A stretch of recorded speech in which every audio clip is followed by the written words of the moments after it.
ఓం సాయిరామ్. సాయి భక్తులందరికీ నమస్కారం అండి. అందరూ ఎలా ఉన్నారు ఫ్రెండ్స్?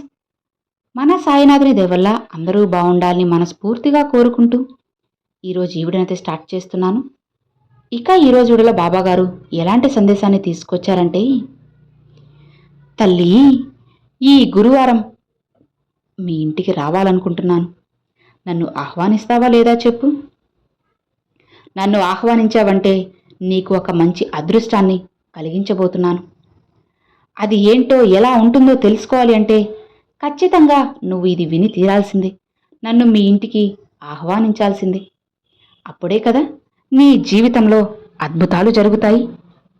నీకైన జీవితం నీకు కలిగేది కూడా అప్పుడే కదా. మరి నీ సాయిని ఆహ్వానిస్తావా అని బాబాగారైతే చెప్తున్నారండి. మరి బాబాగారు మనకి ఏం చెప్పబోతున్నారో, ఎలాంటి సందేశాన్ని తీసుకొచ్చారో విందాము. అలానే బాబాగారు మన ఇంటికి వస్తాను ఆహ్వానిస్తావా అంటున్నారంటే ఖచ్చితంగా మనం ఆహ్వానించకుండా ఉంటామా చెప్పండి? ఎప్పటి నుంచో మనం అందరం కూడా ఎదురు చూస్తున్నది బాబాగారి రాక కోసం, బాబాగారి దర్శనం కోసమే. అలాంటిది స్వయంగా ఈరోజు బాబాగారు మన ఇంటికి గురువారంగా వస్తాను అంటే ఎవరైతే వద్దనుకుంటారు చెప్పండి? మరి ఇక బాబాగారి ఈ మాటల వెనుక ఉన్న ఆంతర్యం ఏమిటో స్వయంగా మనం ఇప్పుడు ఈ సందేశం ద్వారా అయితే తెలుసుకుందాం. బాబాగారు ఏం చెప్తున్నారు అంటే, తల్లి, ఈ గురువారం మీ ఇంటికి నన్ను ఆహ్వానిస్తావా? లేదా నీ బాధలు చిక్కులు అన్నీ నేను విడిపిస్తానమ్మా. ఒక్క మాటలో చెప్పాలంటే అసలు అదృష్టం అంటే ఏంటో, దాని రుచి ఎలా ఉంటుందో, అది వస్తే ఈ జీవితం ఎలా మారుతుందో అన్నీ నీ కళ్ళకు కట్టినట్లుగా నేను చూపిస్తాను. నీకు ఒక మంచి దారిని కూడా నేను ఏర్పరుస్తాను తల్లి. అవునమ్మా, నీ బాబా చెప్పే ప్రతి మాటని చివరి వరకు వింటే అన్నీ కూడా అర్థమవుతాయి.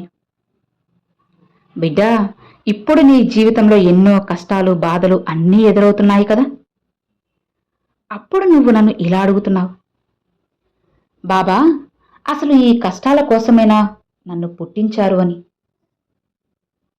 ఒక్కసారైనా నాకు దర్శనమివ్వు బాబా.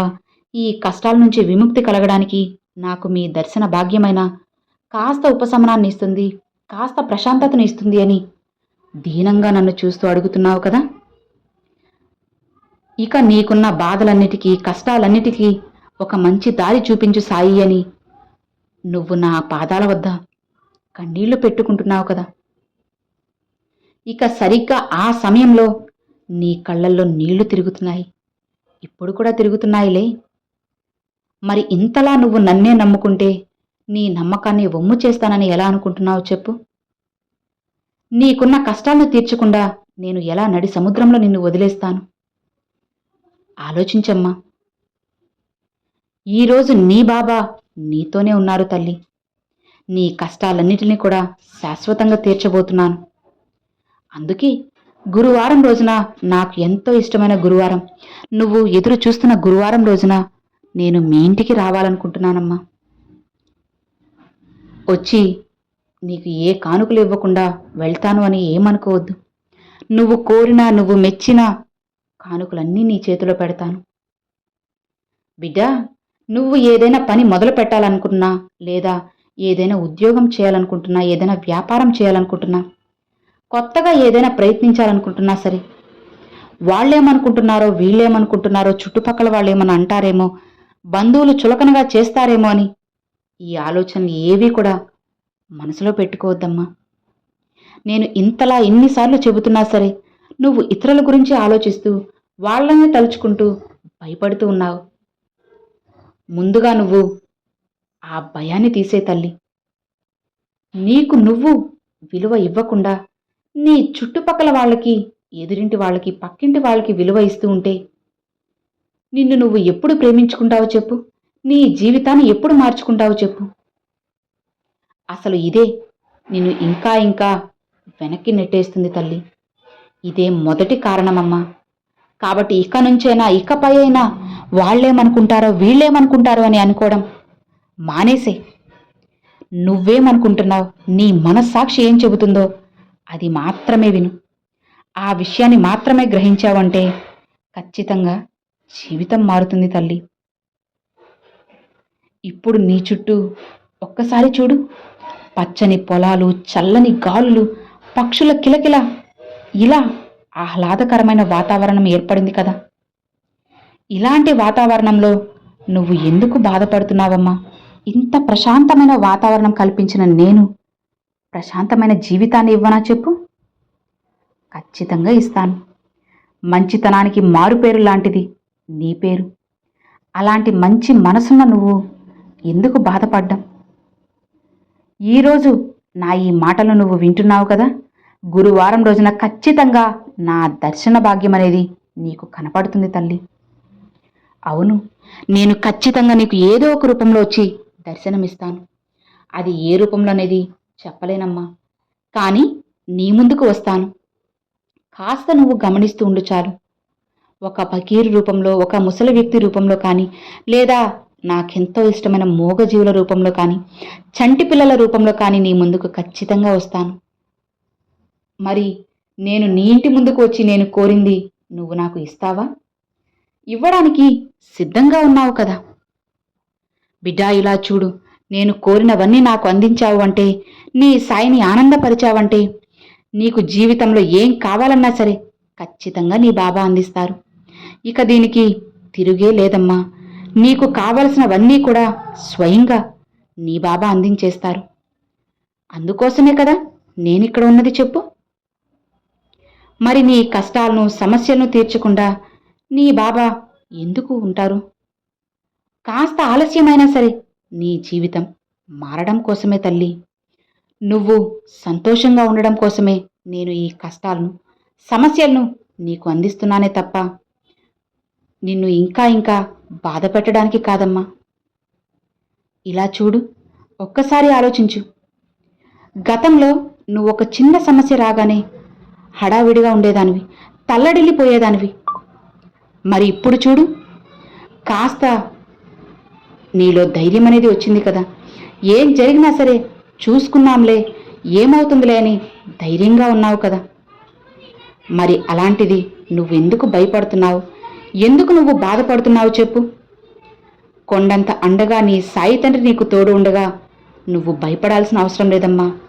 బాధపడాల్సిన అవసరం అంతకన్నా లేదు అని గుర్తుపెట్టుకో. నీ సాయి తండ్రి నీకు తోడుగా ఎప్పుడూ కూడా నీతో పాటే ఉంటారు తల్లి. నీ చెయ్యిని పొరపాటున కూడా నేను ఎప్పుడూ వదలను, అసలు వదిలిపెట్టిందే లేదు. ఆలోచించు, అసలు నిన్ను వదిలి నీ బాబా ఎక్కడికి వెళ్తారో చెప్పు. అలా వెళ్ళిపోతారు అనుకోవడం పూర్తిగా నీ అపోహ మాత్రమే అని గుర్తుపెట్టుకోమ్మా. నీ బాబా నిన్ను ఎక్కడికి వదిలి ఒక్క క్షణం కూడా ఎక్కడికి వెళ్ళను తల్లి. నీతో పాటే ఉంటూ, నువ్వు చెప్పింది వింటూ, దానికి తగ్గ పనులన్నీ కూడా నేను చేస్తున్నాను, చేస్తూనే ఉన్నాను. బిడ్డా, ఒక్కసారి ఆలోచించు. ఇప్పుడు నువ్వు చేస్తున్న పనులని అడ్డుకోవడానికి ఎంతోమంది ఎదురు చూస్తూ ఉన్నారు. ఎంతోమంది నీ వెనుక పన్నాగాలు పన్నుతూ ఉన్నారు. అవన్నీ కూడా పట్టించుకొని నువ్వు ఆగిపోతే ముందుకు వెళ్ళలేవమ్మా. కానీ భయపడకు. నువ్వు గొప్ప స్థాయికి చేరుకునేలా నేను చేయబోతున్నాను. ఇప్పుడు నువ్వు ఎంత సంపాదించిన ఒక్క రూపాయి కూడా చేతిలో మిగలడం లేదు కదా. ఇకపై నువ్వు రూపాయి సంపాదించినా అది నీకు ఖర్చు అవ్వకుండా ఉండేలా నేను చేయబోతున్నాను. బిడ్డా, నీతిగా నిజాయితీగా కష్టపడితే దానికి తగ్గ ప్రతిఫలం ఖచ్చితంగా నీ బాబా నీకు అందిస్తారమ్మా. ఏదో ఒక రూపంలో అదృష్టాన్ని నీకు పంపుతూనే ఉంటాను. కాబట్టి నువ్వు అది గుర్తించి మోసం చేయకుండా, ఎవరిని ఏమాత్రం బాధ పెట్టకుండా కష్టపడి పనిచేస్తే విజయం ఖచ్చితంగా నీదే అవుతుంది. ఏ అవకాశమైనా సరే తల్లి, భయపడి వదిలేకు. స్వయంగా నీ చేతులతో నువ్వే నీకు తెరుచుకున్న అదృష్ట ద్వారాలను మూత వేసుకోవద్దమ్మా. ఒక్కసారి ఆ అదృష్ట తలుపుల్ని తీస్తే అది నిన్ను ఎప్పటికీ వదిలి వెళ్ళదు, శాశ్వతంగా నీతోనే ఉంటుంది. చివరిగా ఒక్కటి గుర్తుపెట్టుకో బిడ్డా, నిజాయితీగా జీవించే వాళ్ళకి, కష్టపడి శ్రమించే వాళ్ళకి నీ బాబా ఎప్పుడూ కూడా అన్యాయం చేయలేరు కూడా. నీ వెంటే ఉండి నిన్ను నడిపిస్తాను. నీ జీవితాన్ని మంచి దారిలో తీసుకువెళ్తాను. నీ చెయ్యి పట్టుకుని మరి నిన్ను నా దారిలో నడిపించుకుంటాను. అలా చేయడం ఒక తండ్రిగా నా బాధ్యత తల్లి. నా బిడ్డలు ఇంతలా బాధపడుతుంటే నేను చూస్తూ ఎలా ఊరుకుంటానో చెప్పు. నా బిడ్డల్ని కష్టాల్లో ఎలా వదిలేస్తాననుకుంటున్నావు? నువ్వే చెప్పు. ఆలోచించమ్మా. నీ జీవితాన్ని పూర్తిగా మార్చి నీ జీవితాన్ని సంతోషంగా నేను చేస్తాను. నీ జీవితంలో ఎప్పుడు ఏం జరగాలన్న ప్రతి విషయాన్ని కూడా నేను నీకు తెలియచేస్తాను. ధైర్యంగా ప్రశాంతంగా ముందుకు వెళ్ళు. నీ బాబా ఏం చేసినా సరే నీకోసమే కదా. నువ్వు సంతోషంగా ఆనందంగా ఉండడం కోసమే కదా. మరి నీకు దిగులెందుకు, భయం ఎందుకు, కంగారెందుకు? కొండంత అండగా ఎవ్వరూ లేనట్టుగా నీ బాబా నీతో ఉన్నారే. మరి నువ్వు భయపడవచ్చా, బాధపడవచ్చా చెప్పు. దేనికి కూడా కంగారు పడద్దమ్మా. దేనికి కూడా వెనకడుగు వేయకు. సంతోషంగా ముందుకు వెళ్ళు. నీ బాబా చెప్పినట్లుగా ఖచ్చితంగా నేను నీ దగ్గరికి వస్తాను. నీ దగ్గరకు వచ్చి నువ్వు కోరినవన్నీ అందిస్తాను. ఇక హాయిగా సంతోషంగా ఉండు అని బాబాగారితో చెప్తున్నారండి. సో విన్నారు కదండి, ఈరోజు బాబాగారు పంపించిన ఈ మంచి సందేశం మీ అందరికీ ఎంతో బాగా నచ్చింది అని అనుకుంటున్నాను. నచ్చితే ఒక చిన్న లైక్ చేయండి, మరికొంతమంది సాయి భక్తులకు షేర్ చేయండి. ఫస్ట్గా మన ఛానల్ చూసేవారు సబ్స్క్రైబ్ చేసి సపోర్ట్ చేయండి friends. Thanks for watching. Om Sairam.